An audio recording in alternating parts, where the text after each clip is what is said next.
નમસ્કાર, આપ જોઈ રહ્યા છો સ્પાર્ક ટુડે ન્યૂઝ। અંકલેશ્વર તાલુકાના કોસંબડી ગામની પેન્શનર મહિલા ચંપાબેન વસાવા સાથે રિક્ષામાં સવાર ગઠિયાઓએ સોનાની બંગડીની ચોરી કરી।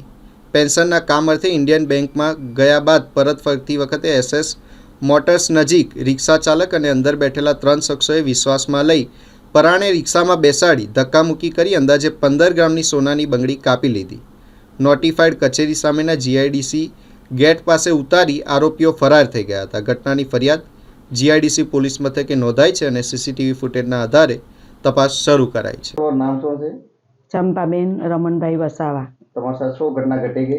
हूँ बेंकमांथी निकળી એસન મોટરની સામેથી બેંકમાંથી નીકળી તો હું ચાલતી હતી તો રિક્ષાવાળાએ કીધું કે હું માસી ચાલો બેસી જાઓ। તે મેં કીધું કે 3 પાછળ બેસેલા છે, હું કઈ રીતે બેસું? તે લોકોએ થોડી થોડી જગ્યા આપી અને કે મેં કીધું કે મને એમને એવું કહ્યું કે આ લોકો તો અહીંયા ઉતરી જ જશે।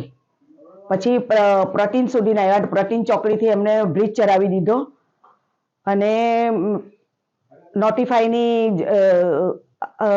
જીઆઈડીસીનો પેલો જે દરવાજો આપણે એ આવે છે દરવાજો, ત્યાં ગાડીથી આગળ જતા મને એને ઉતારી પાડી। મને કહે કે માસી ફાવતું નથી, તમે ઉતરી જાઓ। અને પછી મારા હાથ પણ ખેંચાયો, ઉતરી ગઈ તો પછી મેં એકદમ જ જોયું તો મકું મારી એક બંગડી નથી। એને આ બંગડીને આ રહ્યું પ્લાસ્ટિક અને બંગડી ગાયબ થઈ ગઈ। હું એક રિક્ષાવાળા ભાઈને કહ્યું પણ એ રિક્ષાવાળા ભાઈની રિક્ષા બરાબર ચાલે એવી નહોતી। તે મને કે તમે કોઈ બી બાઇક પર બેસીને જાઓ માસી, એ રિક્ષાને પકડો। પણ એવું કોઈ મળ્યું જ નહીં। એટલે પછી હું જીઆઈડીસી પોલીસ સ્ટેશને ગઈ અને ત્યાં બધું સાહેબે લખાયું, બધું કર્યું અને પછી નોટિફાઈના તો જે પેલા કેમેરા લાગેલા હોય ઓફિસમાં ત્યાં બધું બતાવ્યું, તેમાં દેખાયું પણ બસ। પછી તો સાહેબે કહ્યું મને કે બેન તો અમે પૂરતી કોશિશ કરીશું અને મળશે તો હું તમને આ ફોન નંબર લીધો છે તો તમને ફોન કરીશું।